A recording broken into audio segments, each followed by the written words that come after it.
اعوذ باللہ من الشیطان الرجیم بسم اللہ الرحمن الرحیم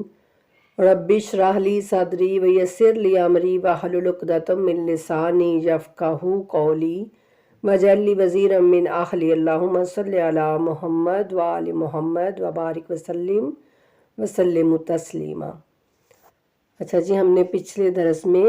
آیت نمبر 161 تک جو ہے وہ مکمل کر لیا تھا،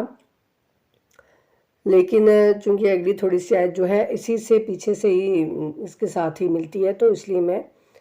یہیں سے آج کے سبق کا آغاز کرتی ہوں۔ بسم اللہ الرحمن الرحیم ان الذین کفروا وماتوا وهم کفار اولئک علیہم لعنۃ اللہ والملائکۃ والناس اجمعین خالدین فیہا لا یخفف عنہم العذاب ولہم ینظرون۔ پیچھے ہم نے پڑھا کہ بات ہو رہی تھی کہ جو اللہ تعالیٰ کے نازل کردہ احکامات کو چھپا لیتے ہیں اور اللہ کی واضح جو نشانیاں ہیں ان کو چھپاتے ہیں، تو اللہ رب العزت کہتے ہیں کہ ان پر جو ہے وہ اللہ اور اس کے فرشتے اور تمام لوگوں کی لعنت ہے، اور وہ ہمیشہ ہمیشہ جو ہے وہ اسی میں رہیں گے، لعنت کے اندر یعنی رہیں گے، اور ان میں نہ کوئی تخفیف کی جائے گی، نہ ان کا عذاب جو ہے وہ ہلکا کیا جائے گا، اور نہ ہی انہیں کوئی مہلت دی جائے گی کہ وہ وہاں سے نکلے، یا پھر کوئی ان پر تھوڑی دیر کے لیے ان کو آرام ملے اور پھر عذاب شروع ہو، استغفر اللہ۔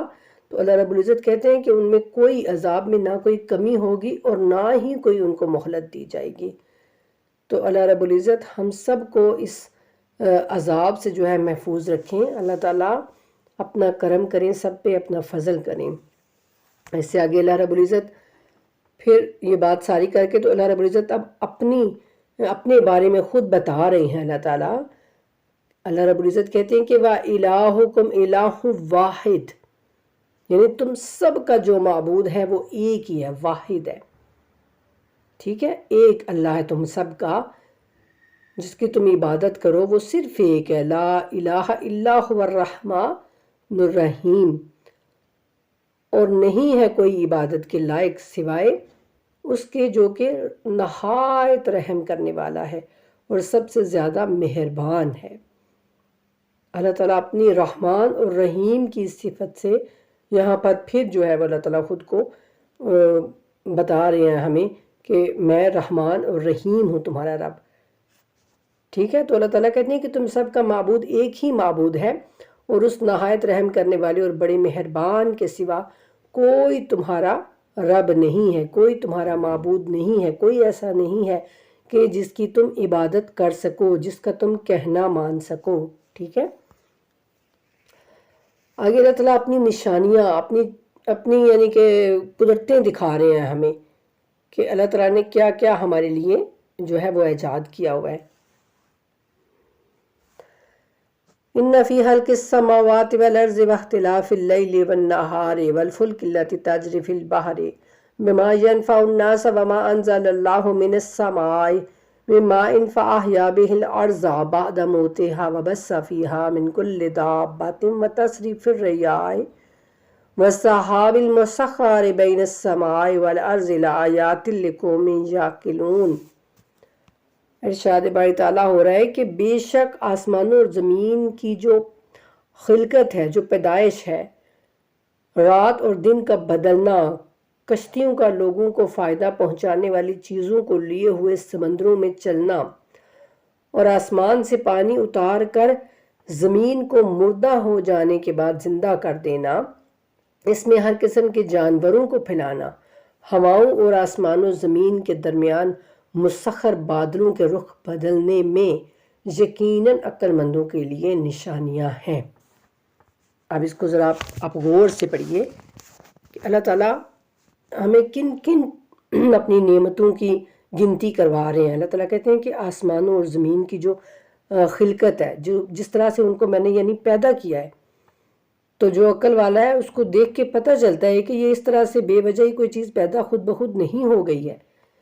آسمان جو ہمارے اوپر ٹھہرا ہوا ہے اور زمین جو ہمارے نیچے فرش کی طرح ہموار بنی ہوئی ہے،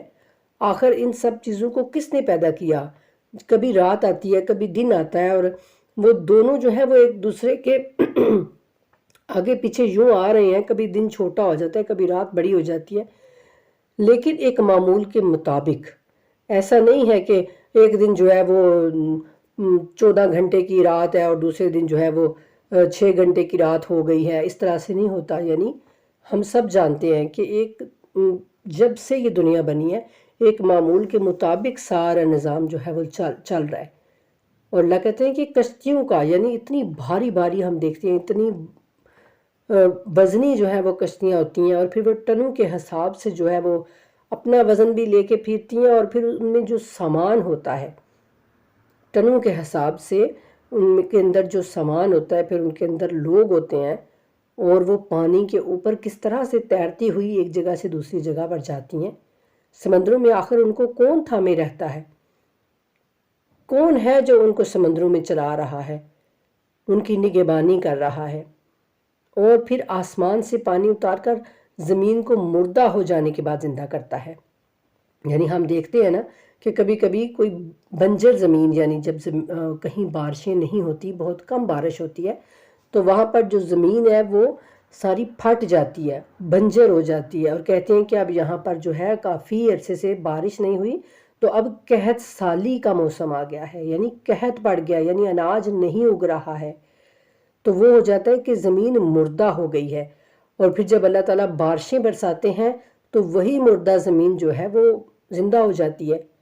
پھر یعنی ہم اس کے اندر کوئی بیج اگر ڈالتے ہیں تو وہ اناج اگاتی ہے وہ زمین، ٹھیک ہے، مردہ ہو جانے کے بعد زندہ ہو جانا اس کا، یعنی اپنے اندر سے پھر نئے پودوں کو نکالنا، اور پھر زندگی اس کے اندر وہ آ جاتی ہے۔ تو اللہ کہتے ہیں کہ اس میں ہر قسم کے جانور ہم دیکھتے ہیں، بے شک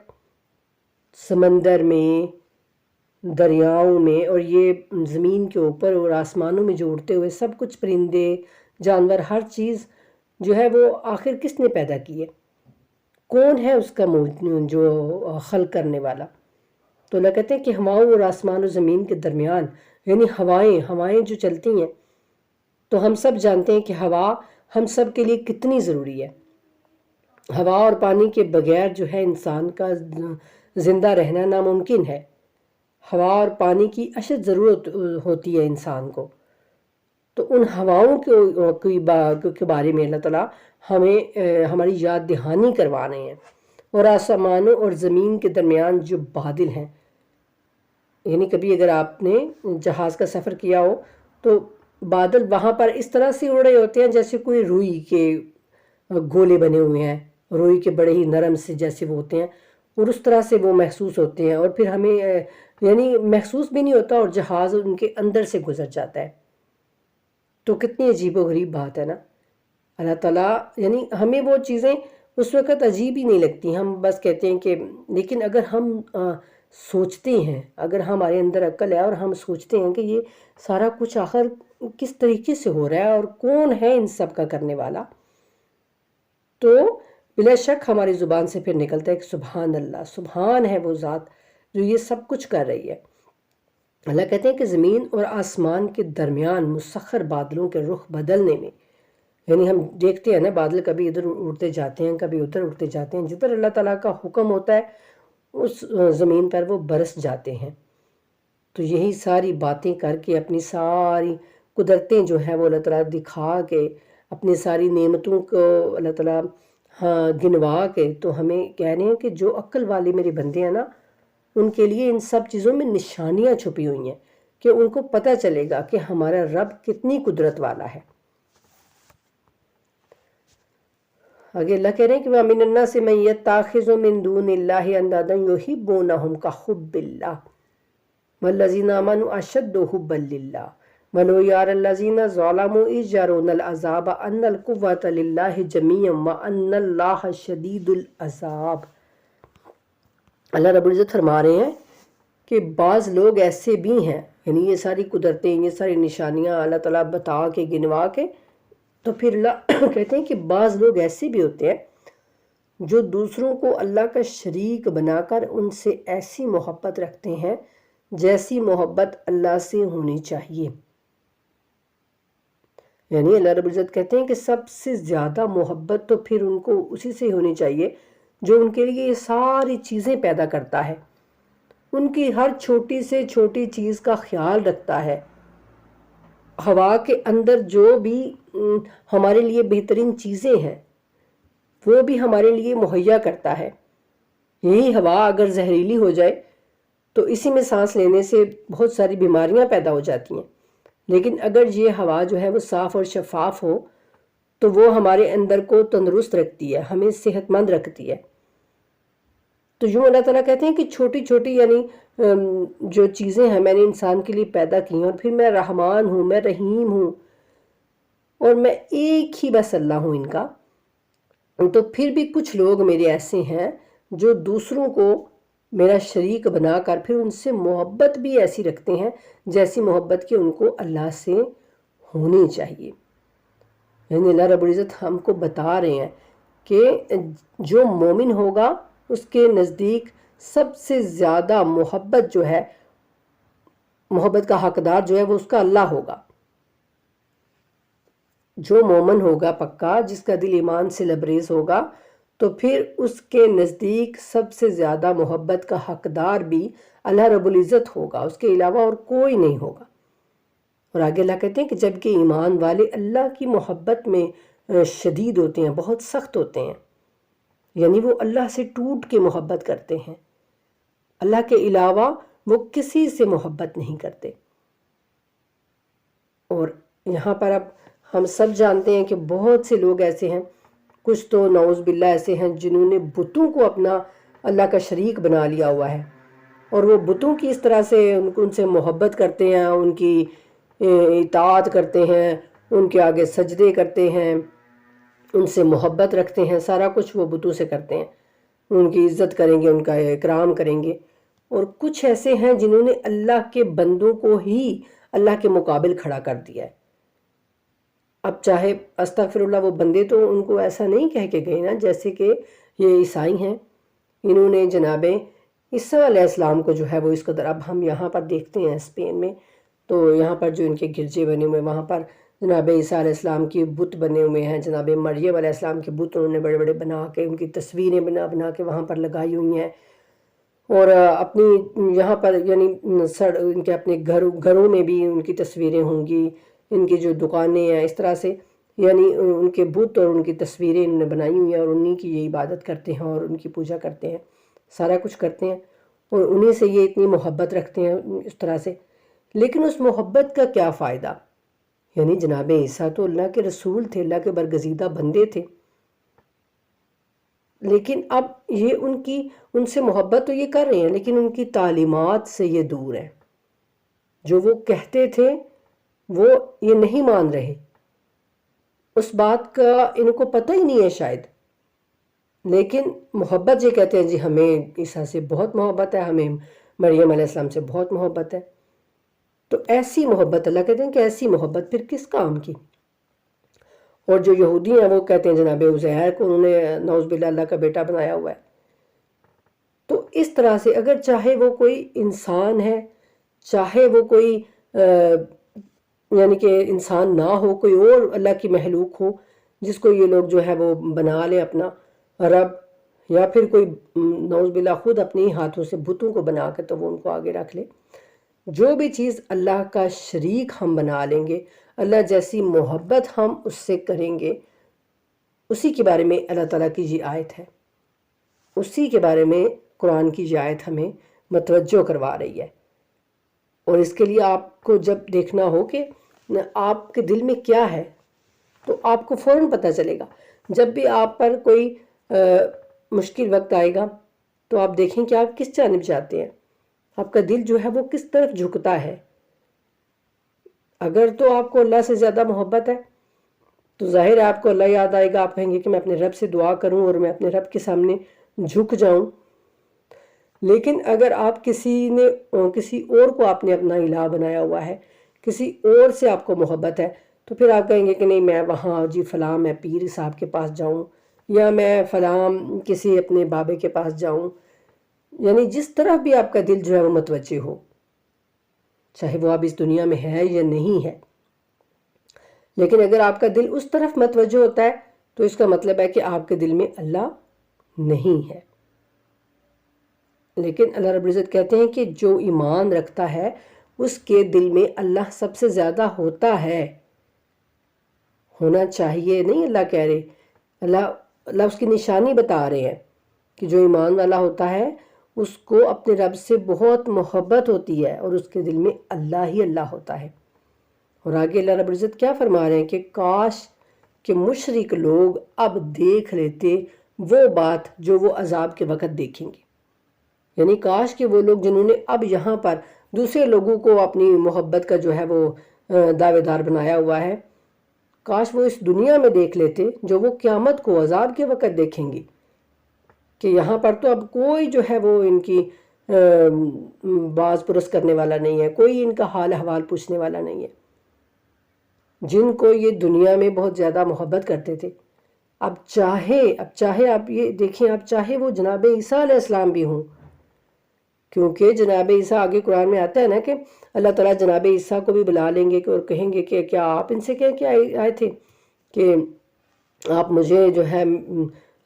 میری عبادت کیجئے گا یا آپ میری ماں کی عبادت کیجئے گا، تو وہ یہی کہیں گے نا کہ نہیں ہے میرے اللہ، میں ایسی بات کیسے کہہ سکتا ہوں جس کا مجھے کوئی اختیار ہی نہیں ہے، اور آپ تو سب سے بہترین جاننے والے ہیں، اگر میں نے ایسا کچھ کہا ہو تو ان کو بھی وہ اختیار نہیں، یعنی بے شک وہ اللہ کے نبی ہیں، برگزیدہ اللہ کے بندے ہیں، لیکن جہاں پر ان کو ان سے محبت رکھنا بھی وہاں پر کوئی کام نہیں آنے والا، کیونکہ محبت جو ہے وہ تب کام آئے گی جب ہم اس کے ساتھ اس کی اطاعت بھی کریں گے، سچی اطاعت، یعنی اگر وہ اللہ کے نبی تھے تو پھر ظاہر ہے اب ان کو ان کی بات ماننی ہے، ان کے حکم پر چلنا ہے، صرف خالی ہولی محبت اور محبت کے دعوے تو کسی کام کے آنے والے نہیں ہیں نا۔ تو یہ اللہ تعالیٰ ہمیں بتا رہے ہیں کہ وہ پھر کوئی بھی ہوگا نا تو مشرک لوگ جو ہے وہ دیکھ لیں گے اس وقت جب ان کو عذاب آئے گا کہ تمام کی تمام طاقت تو اللہ ہی کے پاس ہے، یعنی یہاں پر تو سب کچھ اللہ کے پاس ہے، جن کو ہم دنیا میں اپنا الہ بنائے ہوئے تھے، جن کو ہم جو ہے اس وقت پکارتے تھے، جن سے ہم مدد مانگتے تھے، وہ سب تو آج یہاں یعنی اللہ کے حکم کے غلام ہیں سب کے سب۔ اگر جناب عیسیٰ بھی ہیں، اگر جناب عزیر بھی ہیں، تو وہ بھی سب اللہ کے حکم کے غلام ہیں۔ اگر اللہ رب العزت ان سے کہیں گے تو تبھی وہ کوئی کام کریں گے، تبھی وہ کسی کو چھڑوا سکیں گے، تبھی کسی کی مطلب اگر شفاعت کا بھی کوئی کانسیپٹ ہمارے ذہن میں ہو تو وہ شفاعت بھی اللہ کہتے ہیں کہ تب ہی کرے گا کوئی کہ جس کو اللہ حکم دے گا، شفاعت بھی وہ کرے گا، اور پھر اس کی شفاعت کی جائے گی جس کے بارے میں اللہ رب العزت حکم دیں گے کہ ہاں بھائی اس کی شفاعت کر لیں۔ ایسے ہی نہیں کہ بس جس کی مرضی کوئی اٹھ کے تو میں یہ میرے بندے ہیں تو میں تو ان کو لے کے جا رہا ہوں یا اللہ جی، ایسا تو کچھ بھی نہیں ہونے والا۔ تو یہ اللہ تعالیٰ ہمیں بتا رہے ہیں کہ دیکھو یہ ساری چیزیں جو ہیں میں نے تمہارے لیے پیدا کی ہیں، کوئی نہیں ہے ان کو پیدا کرنے والا میرے سوا، اور میں رحمان بھی ہوں، میں رحیم بھی ہوں، لیکن اس دنیا میں تم مجھے رحمان اور رحیم سمجھو تب نہ، لیکن اگر اس دنیا میں تم میرے بندے بن کے ہی نہ رہو، میرے سامنے کرتے رہو، میرے سامنے دوسروں کو ترجیح دو، میرے سامنے دوسروں کو لا لا کے کھڑا کرو، تو پھر قیامت میں تم دیکھ لو گے کہ تمام طاقت اللہ ہی کے پاس ہے، اور اللہ تعالیٰ سخت عذاب دینے والا ہے۔ وہاں پیچھے کیا تھا؟ رحمان ہے اور رحیم ہے، اور یہاں کیا ہے؟ وَأَنَّ اللَّهَ شَدِيدُ الْعَذَابِ، اور یہ کہ اللہ شدید سخت عذاب دینے والا ہے۔ تو اللہ رب العزت یہ ہم کو بتا رہے ہیں کہ اس دنیا میں اپنی آنکھیں کھولو اور دیکھو کہ تم کس کی اتباع کر رہے ہو، تم کس سے محبت کر رہے ہو، تم کس کے پیچھے چل رہے ہو، ٹھیک ہے؟ تو اب یہاں دیکھ بھال کے ہمیں سب کچھ کرنا ہے، جس کی بھی ہم پیروی کریں ہمیں یہ دیکھنا ہے کہ وہ ہمیں کس طرف لے کے جا رہا ہے۔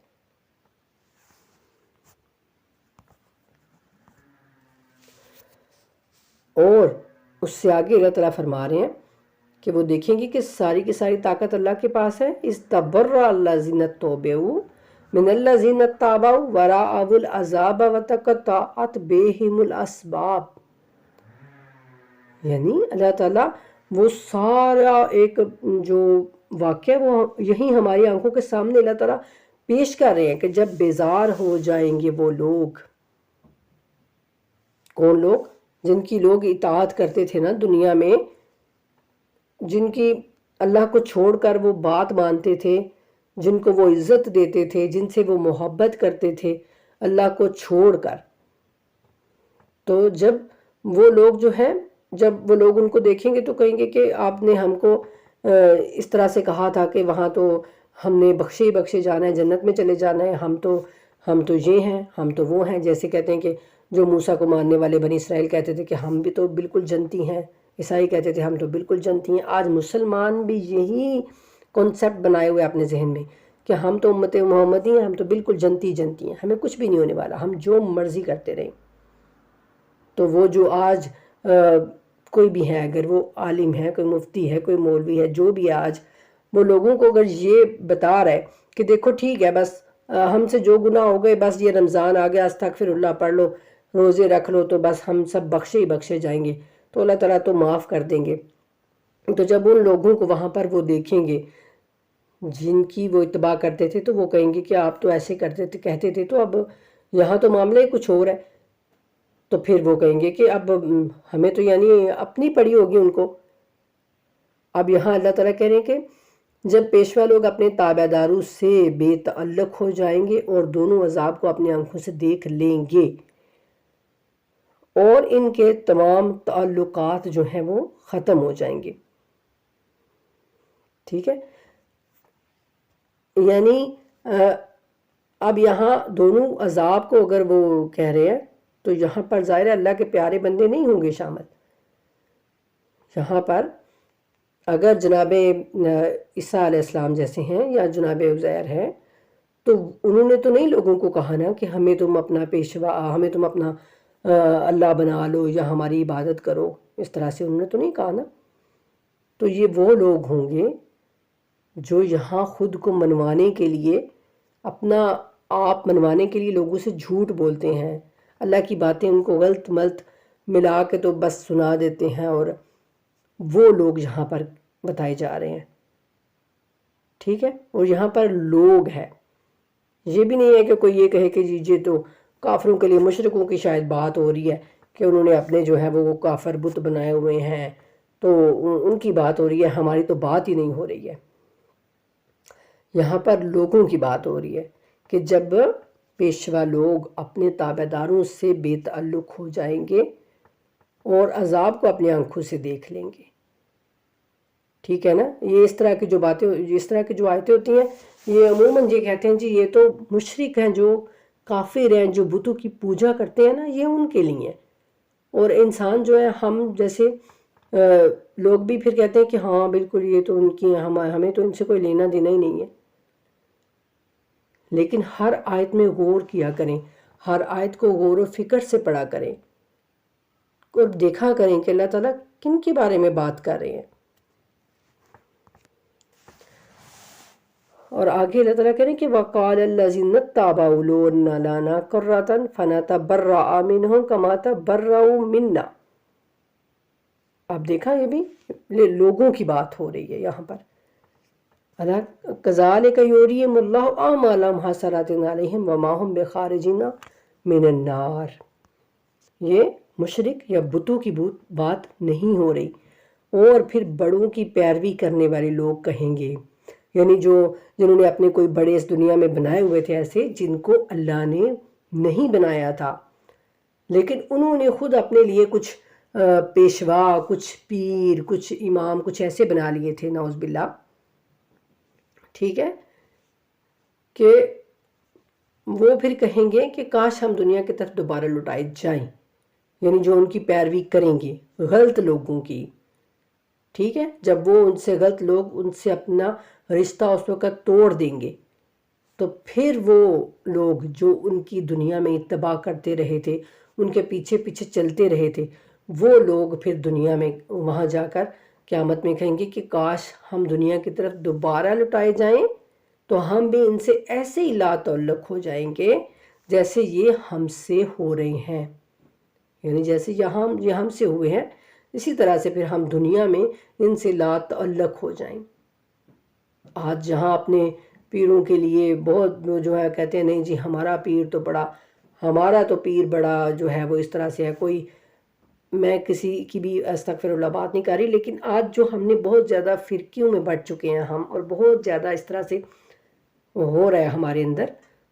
تو وہ اللہ تعالیٰ اس چیز کو ہمیں بتا رہے ہیں کہ دیکھو جن کی اتباع میں نے تم پر فرض کیا انہی کی اتباع کرو گے تو تم کامیاب ہو جاؤ گے۔ اگر اپنے من سے تم کسی کو اپنا بڑا بنا لو گے اور اس کے پیچھے پیچھے چل پڑو گے تو پھر اللہ کو نہیں پتا کہ وہ پھر آپ کو کدھر لے کے جائے گا۔ اللہ تعالیٰ تو ہمیں راستے بتا رہے ہیں نا کہ یہ دیکھو یہ حق کا راستہ ہے اور یہ باطل کا راستہ ہے، تو اب ہم نے حق اور باطل کو خود چننا ہے اور دیکھنا ہے کہ ہم نے کس طرف جانا ہے۔ تو اگر ہم خود سے اپنے لیے کوئی پیشوا بنا لیں، کوئی پیر بنا لیں جو ہمیں غلط سائڈ پہ لے کے جا رہا ہو اور ہمیں پتہ ہی نہ ہو، تو پھر یہ ہمارا حال ہوگا قیامت کے دن جو اللہ تعالیٰ ان آیتوں میں بتا رہے ہیں۔ لیکن اگر ہم نے ان کی اتباع کی جن کی اللہ تعالیٰ نے ہم کو کہی ہے، سب سے پہلی چیز قرآن ہے ہمارے لیے۔ اگر ہم قرآن کے پیچھے پیچھے چلیں گے، ہم قرآن کی اتباع کرتے ہوئے جائیں گے، پھر رسول اللہ صلی اللہ علیہ وآلہ وسلم نے ہمیں بتایا کہ دیکھو میں تم میں دو چیزیں چھوڑے جا رہا ہوں، ایک یہ قرآن ہے اور دوسری میری اہل بیت ہے، میری اطرت ہے۔ تو اگر ہم نے ان دونوں کی پیروی کر لی تو پھر انشاءاللہ کامیابی ہمارے مقدر بن جائے گی انشاءاللہ۔ لیکن اگر ہم نے اپنی طرف سے کوئی بنا لیے تو پھر تو کوئی گارنٹی نہیں ہے نا کہ وہ ہمیں کس سائڈ پہ لے کے جائیں، اچھائی کی طرف یا برائی کی طرف۔ تو اس لیے اللہ تعالیٰ یہیں دنیا میں ہمیں سب کچھ بتا کے تو کہہ رہے ہیں کہ اپنی آنکھیں کھولو، پھر وہاں پر نہ کہنا کہ ہم دوبارہ جو ہے وہ جائیں دنیا میں اور ہم ان سے ایسے ہی لا تعلق ہو جائیں جیسے یہ ہم سے ہوئے۔ تو اسی طرح اللہ تعالیٰ انہیں ان کے اعمال ان پر حسرتیں بنا کر دکھائے گا۔ حسرت کیا ہوتی ہے؟ یعنی وہ کہتے ہیں کہ جو حسرت کبھی پوری نہیں ہوتی، حسرت اس کو کہتے ہیں کہ حسرت ہو گئی، ہائے یہ میں نے کام کیوں نہیں کیا، وہ ہوتی ہے حسرت کہ یہ کوئی کام میں نے کیوں نہیں کیا، اچھا کیوں میں اس سے پیچھے رہ گیا، اس کو کہتے ہیں حسرت۔ اور ہم اللہ کہتے ہیں کہ وما ہم بے خارجین من النار، اور پھر وہ کبھی بھی آگ سے نہیں نکل سکیں گے، کبھی بھی وہ آگ سے نہیں نکل سکیں گے۔ تو خدا را آج ہی اللہ تعالیٰ نے ہمیں مہلت دی ہوئی ہے کہ ہم اپنی آنکھیں کھولیں اور پیروی ان کی کریں جن کی ہمیں کرنے کا حکم دیا گیا ہے، جن کو اللہ اور اس کے رسول نے ہمیں جن کے بارے میں حکم دیا ہے۔ سب سے پہلے تو ہم اس قرآن کو پڑھیں، آنکھیں کھول کے پڑھیں اور اس میں جانچیں کہ اللہ تعالیٰ ہم سے کیا کہہ رہے ہیں۔ حق کو پہچانیں پہلے کہ حق کیا ہے، ٹھیک ہے نا؟ سب سے پہلے حق ہے۔ ایک مجھے حدیث یاد آ رہی ہے، جناب علی علیہ السلام کی ایک حدیث ہے، کیا فرماتے ہیں کہ شخصیت کو حق سے مت پہچانو، یعنی پہلے شخصیت تمہیں اچھی لگ جائے اور پھر تم کہو کہ اب یہ جو کر رہا ہے یہ بالکل ٹھیک کر رہا ہے بھائی، ایسا نہیں ہے۔ پہلے حق کو دیکھو، حق کیا ہے۔ اللہ تعالیٰ نے حق اپنی قرآن میں کتاب میں اللہ تعالیٰ نے حق کیا لکھا ہے، کیا حق ہے۔ جب تم حق کو پہچان جاؤ گے تو پھر تمہیں اہل حق بھی خود ہی خود نظر آنے لگیں گے کہ اگر حق یہ ہے تو پھر اب تمہیں پتہ چلے گا کہ جو اب یہ کام کر رہا ہے، جو اس رستے پر چل رہا ہے، وہی حق والا ہے۔ تو وہ اللہ تعالیٰ کہہ رہے ہیں ہم سے کہ دیکھو، پھر وہاں نہ کہنا کہ اب جو ہے کاش کہ ہم دوبارہ دنیا میں چلے جائیں، دوبارہ دنیا میں آنا نصیب نہیں ہوگا۔ وہ بات اللہ تعالیٰ کر کے آگے فرمانے یا ایہا الناس کولوا مما فی الارض حلالا طیبا ولا تتبعوا خطوات الشیطان انہ لکم عدو مبین۔ یا ایھا الناس، اے میرے لوگوں، زمین میں جتنی بھی حلال اور پاکیزہ چیزیں ہیں انہیں کھاؤ۔ اب یہاں پر اب دیکھیں اللہ تعالیٰ دو کہہ رہے ہیں، ایک حلال اور دوسری پاکیزہ بھی ہونی چاہیے۔ اب اس سے کیا مطلب ہو سکتا ہے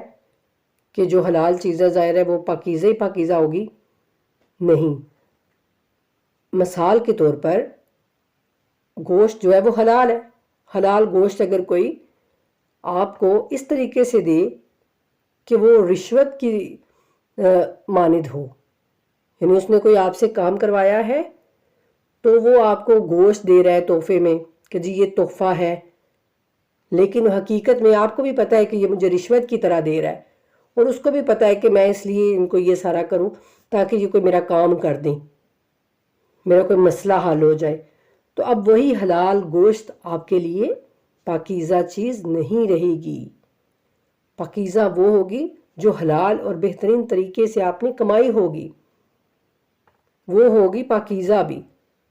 تو یہاں اللہ تعالیٰ کہہ رہے ہیں کہ حلال بھی ہو اور پاکیزہ بھی ہو، دو چیزیں اللہ تعالیٰ ہمیں بتا رہے ہیں، ٹھیک ہے نا، کہ ہمیں سمجھ آ جائے کہ حلال اور پاکیزہ دونوں چیزیں ہونی چاہیے۔ صرف حلال نہیں کہ ہاں جی گوشت تو حلال ہے تو مجھ پہ کھانا میں کھا لوں، اس کے ساتھ آپ یہ بھی تو دیکھیں کہ دینے والا کس نیت سے آپ کو دے رہا ہے اور آپ کس نیت سے اس سے لے رہے ہیں، ورنہ وہی حلال چیز جو ہے ناپاک ہو جائے گی۔ تو اس چیز کو ذرا اپنے ذہن میں رکھیں، اور پھر دیکھیں کہ آج ہمارے معاشرے میں، آج ہمارے پاکستان میں کیا ہو رہا ہے، کہاں کہاں پر حلال کو ہی جو حلال چیزیں یعنی اس کو ہی ناپاک کر کے کھایا جا رہا ہے۔ اللہ تعالیٰ ہم سب کو معاف کرے۔ اور اللہ کہہ رہے ہیں کہ لیکن شیطان کے قدم بقدم نہ چلو، یعنی اگر تم حلال اور پاکیزہ چیزیں کھاؤ گے تو تم ٹھیک رہو گے،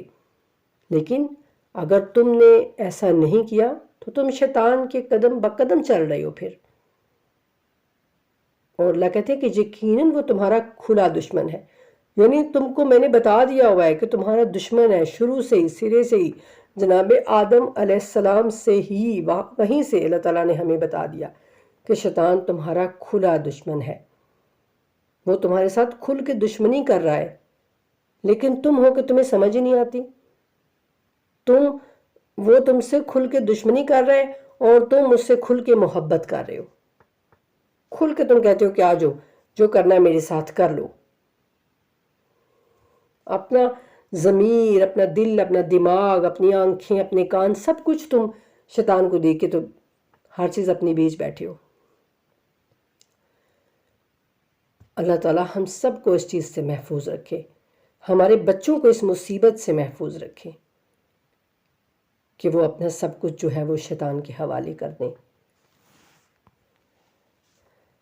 اور اللہ تعالیٰ کہہ رہے ہیں انما یامرکم بالسوء والفحشاء وان تقولوا علی اللہ ما لا تعلمون، شیطان جو ہے نا وہ تمہیں صرف برائی اور بے حیائی کے کاموں کا حکم دے گا، اور یعنی وہ تمہیں صرف فحش کام کرنے کے لیے کہے گا اور برائی کا حکم تمہیں دیتا رہے گا، اور اللہ تعالیٰ پر ان باتوں کے کہنے کا حکم دے گا جن کا تمہیں علم ہی نہیں ہے۔ یعنی کیا کہ اللہ تعالیٰ پر، یعنی جس چیز کا آپ کو علم ہی نہیں ہے وہ باتیں اللہ کے اوپر کہنا شروع، یعنی جو شیطان ہے نا وہ ہمیشہ سے اسی طرح ہی انسان کو بہکاتا ہے، وہ دین کا لبادہ اوڑھ کے آتا ہے۔ اگر سمجھتا ہے نا کوئی کہ یہ تو بڑا کوئی یعنی درویش بندہ بن گیا ہے اور بڑا یہ اپنے آپ کو، تو پھر وہ اسی جیسا بن کے آ جاتا ہے۔ تو اللہ تعالیٰ ہم سب کو اس سے محفوظ رکھے۔ اس پر جناب حضرت امام جعفر صادق علیہ السلام فرماتے ہیں کہ جس چیز کا تم کو علم نہ ہو، جو تم جانتے نہیں ہو، اس کے بارے میں تم کوئی فتویٰ نہ دو۔ یعنی کوئی اگر تم سے کوئی بات پوچھے، یہ کسی عالم سے بھی بات ہو سکتی ہے کہ تم جس چیز کو جانتے نہیں ہو اس کے بارے میں یہ مت کہو کہ ہاں یہ ٹھیک ہے یا نہیں ٹھیک ہے، اور بالکل بھی شرمندگی نہ محسوس کرو کہ تم کہو کہ مجھے نہیں پتا ہے۔ اکثر ایسا ہوتا ہے کہ جب کوئی بڑا عالم، کوئی ایسا، اگر کسی بہت بڑی محفل میں بیٹھا ہوتا ہے اور وہاں پر اگر کوئی سوال ہو جائے ایسا کہ جس کے بارے میں اس کو ذرا صحیح سے نہیں پتا ہو، تو پھر وہ تھوڑا ہوتا ہے کہ میں کیوں اب میں یہاں پر ان لوگوں سے میں یہ کہوں کہ مجھے اس کے بارے میں کچھ پتا نہیں ہے، تو چلے میں کچھ یعنی کہ کہہ دیتا ہوں۔ تو اس طرح سے تو اس بات سے روکا گیا کہ اگر آپ کو کسی چیز کا صحیح علم نہیں ہے تو اس کے بارے میں فتویٰ نہ دو، اور یہی کہا گیا کہ اللہ تعالیٰ پر ان باتوں کے کہنے کا تمہیں شیطان حکم دیتا ہے جن کا تم کو علم نہیں ہے۔ تو اللہ رب العزت ہم سب کو علم والا بنائے اور ہم سب کو علم حاصل کرنے کی توفیق عطا کر دیں میرے رب۔ اور آگے اللہ تعالیٰ کہتے ہیں کہ وَإِذَا قِيلَ لَهُمُ اتَّبِعُوا مَا أَنزَلَ اللَّهُ قَالُوا بَلْ نَتَّبِعُ مَا أَلْفَيْنَا عَلَيْهِ آبَاءَنَا أَوَلَوْ كَانَ آبَاؤُهُمْ لَا يَعْقِلُونَ شَيْئًا وَلَا يَهْتَدُونَ۔ اللہ کہتے ہیں کہ اور جب کبھی کہا جاتا ہے کہ اللہ تعالیٰ کی اتاری ہوئی کتاب کی تابع داری کرو، یعنی جب انسانوں سے یہ کہا جاتا ہے کہ اللہ کی جو کتاب اتاری اللہ نے اس کی تابع داری کرو، تو جواب دیتے ہیں کہ ہم تو اس طریقے کی پیروی کریں گے جس پر ہم نے اپنے باپ دادا کو پایا، اور اگرچہ ان کے باپ دادا بے سمجھ اور ہدایت یافتہ نہ بھی ہوں۔ اب یہ دیکھیے یہ آج کل بہت عام ہے، بہت بڑی بات ہے یہ جو اللہ تعالیٰ ہم کو سمجھانے کی کوشش کر رہے ہیں۔ یعنی ہم سب کے لیے اتباع کرنے کے لیے کون سی کتاب بھیجی گئی؟ قرآن مجید فرقان حمید بھیجا گیا کہ ہم اس کو پڑھیں اور اس کے مطابق اپنی زندگیاں گزاریں۔ لیکن آج ہم لوگوں نے افسوس کہ اس کو صرف اور صرف اس لیے رکھا ہوا ہے کہ بس ہم اس کو پڑھیں اور اس سے ثواب حاصل کریں، اور اپنے مردوں کو بس اس کو پڑھ کے تو بخشتے جائیں۔ لیکن اللہ ایسے کیوں کہہ رہے ہیں کہ پھر اگر اللہ نے ہمیں یہ ثواب کے لیے دیا ہے تو کیوں اللہ کہہ رہے ہیں کہ اگر ان سے کہا جاتا ہے کہ اللہ کی اتاری ہوئی کتاب کی تابع داری کرو، اتباع کرو، پیروی کرو، اتباع کیسے کرنی ہوتی ہے، پیروی کیسے کرنی ہوتی ہے؟ جب ہمیں کسی چیز کا پتہ ہی نہیں ہے، ہم اس کتاب کو چوم رہے ہیں، چاٹ رہے ہیں، ہم اس کی تلاوت عربی میں کیے جا رہے ہیں، پاروں پہ پارے پڑے جا رہے ہیں، قرآنوں پہ قرآن ہم ختم کیے جا رہے ہیں، تو اتباع کیسے ہوگی؟ اتباع تو تبھی ہوگی نا کسی چیز کی، کسی حکم کی اتباع ہوتی ہے، کسی کام کی اتباع ہوتی ہے۔ تو اگر ہمیں اس حکم کا پتہ چلے گا کہ اللہ تعالیٰ نے یوں اس میں ہمارے لیے حکم لکھے ہیں، تو تبھی ہم پیروی کر سکیں گے نا، تبھی ہم تابع داری کریں گے، تبھی ہم اتباع کریں گے۔ تو پھر سب سے پہلے اللہ یہی کہہ رہے ہیں کہ اس کتاب کو سمجھ کے پڑھو، اور پھر جو اس میں میں نے لکھا ہوا ہے اس کی پیروی کرو۔ لیکن اللہ کہتے ہیں کہ اگر ان سے یہ کہا جاتا ہے تو یہ کہتے ہیں کہ ہم تو اپنے باپ دادا کی پیروی کریں گے۔ لیکن آگے اللہ تعالیٰ خود بتا رہے ہیں کہ اگرچہ ان کے باپ دادا بے سمجھ ہوں یا پھر وہ ہدایت یافتہ ہی نہ ہوں، اور ہم سب جانتے ہیں نا کہ جو ہم سے پہلے لوگ تھے ان کے پاس کتنا علم تھا، ہم سب جانتے ہیں۔ جو ہمارے بڑے بوڑھے تھے وہ گھر میں خود ختم بھی نہیں کہتے تھے، وہ کہتے تھے جمعرات جو ہم سے تھوڑا پہلے گزرے ہیں، یعنی ہمارے باپ کے بھی جو دادا ہو سکتے ہیں، تو وہ اس طرح تھے کہ اس طرح سے وہ ہوتے تھے۔ اور یہ اکثر ہوتا ہے بھائی، ایسا کچھ نہیں ہے کہ ایسا اکثر ہوتا ہے۔ اور گاؤں میں بہت چھوٹے چھوٹے ان میں تو آج تک ہو رہا ہے ایسا، وہ کہتے ہیں کہ وہ مولوی صاحب کوئی آئیں گے، وہ ختم جو ہے وہ کہیں گے اور وہ احصال ثواب کریں گے، ہمیں تو پتہ ہی نہیں ہے کہ کس طرح سے احصال ثواب جو ہے وہ کرنا ہے، اور کیا پڑھنا ہے اور کیا نہیں پڑھنا اور کیا کرنا ہے۔ اتنا علم تھا ان کے پاس۔ تو لیکن آج جو ہے اگر کوئی بڑا بوڑھا کوئی بات کر دینا بچے سے، یا چھوٹا سا بچہ بھی ہوگا نا، تو وہ کہیں گے کہ یہ موبائل ذرا رکھ دو، بس کرو. تو وہ کہیں گے آپ کو کیا پتہ دادا اس میں کیا کیا ہوتا ہے، اس میں بہت کچھ ہوتا ہے، آپ کو کیا پتہ، آپ کے زمانے میں یہ کون سا تھا. تو وہ یہ کہہ کے بچے چپ کرا دیتے ہیں. اگر کسی نوجوان کو بھی کوئی باپ کہتا ہے کہ بھائی رات کو لیٹ مت آیا کرو، جلدی آیا کرو، تو وہ کہتے ہیں ابا آپ کو کیا پتہ، باہر جو ہے ساری ہر چیز کھلی ہوتی ہے اور دن ہوتا ہے، آپ کو کیا پتہ. تو جب اس طرح کی باتیں ہوتی ہیں نا تو پھر ہم کہتے ہیں آپ کو کیا پتہ، آپ کو کیا پتہ، یعنی آپ کو کچھ نہیں پتہ، آپ بے وقوف ہیں، آپ کم عقل ہیں. لیکن جب باری آتی ہے دین کی تو پھر کہتے ہیں کہ بھائی ہمیں تو کچھ نہیں سیکھنا قرآن سے، ہمیں تو کوئی لینا دینا نہیں ہے، ہم تو وہی کریں گے جو ہمارے باپ دادا کرتے آئے ہیں، بس ہمیں اور کچھ بھی نہیں چاہیے. اس وقت ہمارے باپ دادا جو ہیں بہت باعقل اور بہت علم والے بن جاتے ہیں کہ پتہ نہیں کوئی بہت علم تھا ان کے پاس. لیکن جب ہماری زندگی کے معاملات آتے ہیں تو ہم کہتے ہیں کہ آپ کو تو کچھ پتہ ہی نہیں ہے، آپ بس چپ کر کے بیٹھ جایا کریں، لوگوں کے سامنے ہماری بےعزتی کروا دیتے ہیں. یہ ہمارے ہوتے ہیں بات، یہ ہماری روش ہوتی ہے اپنے بڑوں سے بات کرنے کی. تو پھر ہم کیوں نہیں سمجھتے کہ جب ہم ان کو اس طرح سے کہتے ہیں تو پھر قرآن کو بھی ہمیں خود سمجھنا ہے، دین کو بھی ہم نے خود جانچنا ہے کہ آخر دین کیا ہے، کتاب میں کیا لکھا ہے. اگر ہمیں کسی ٹیوشن والے کی ضرورت پڑے تو ہم بہت اچھا جو ہے وہ ڈھونڈتے ہیں کہ کوئی اچھا لائق ہو، استاد ہو. ڈاکٹر کی ضرورت ہو تو ہم بہت اچھا قابل ڈاکٹر کہتے ہیں کہ اچھا ڈاکٹر ہو بھائی، ہماری صحت جو ہے وہ کہیں خراب نہ ہو جائے. لیکن دین کے معاملے میں ہم بہت ہی جو ہے وہ دین کے معاملے میں ہم کہتے ہیں کہ نہیں، دین تو بس وہی ہے جو ہمارے باپ دادا کرتے آئے ہیں. ہوتا ہے نا ایسا. اور دیکھیے نا اللہ تعالیٰ کو ہماری نفسیات کا کتنا پتہ ہے، اور کیوں نہ پتہ ہو بھائی، وہ ہمارا خالق ہے، وہ ہمارا مالک ہے. اس سے زیادہ ہمارے بارے میں کس کو پتہ ہوگا، کون ہمیں جان سکتا ہے اس سے زیادہ. تو اللہ رب العزت فرما رہے ہیں کہ جب ان سے یہ کہا جاتا ہے کہ کتاب کی پیروی کرو جو اللہ نے اتاری ہے، تو کہتے ہیں کہ نہیں، ہم اس کی پیروی کریں گے جو ہمارے باپ دادا کرتے آئے ہیں، ہم وہی کریں گے. اللہ رب العزت ہم سب کو ہدایت دے اور ہم سب کو قرآن سے جوڑ دے، ہم سب کو قرآن کی پیروی کرنے کی اللہ تعالیٰ توفیق عطا کر دیں. وما علینا الا البلاغ المبین. اللہم صلی علی محمد وآل محمد وعجل فرجہم وفرجنا بہم برحمتک یا ارحم الراحمین. آمین یا رب العالمین.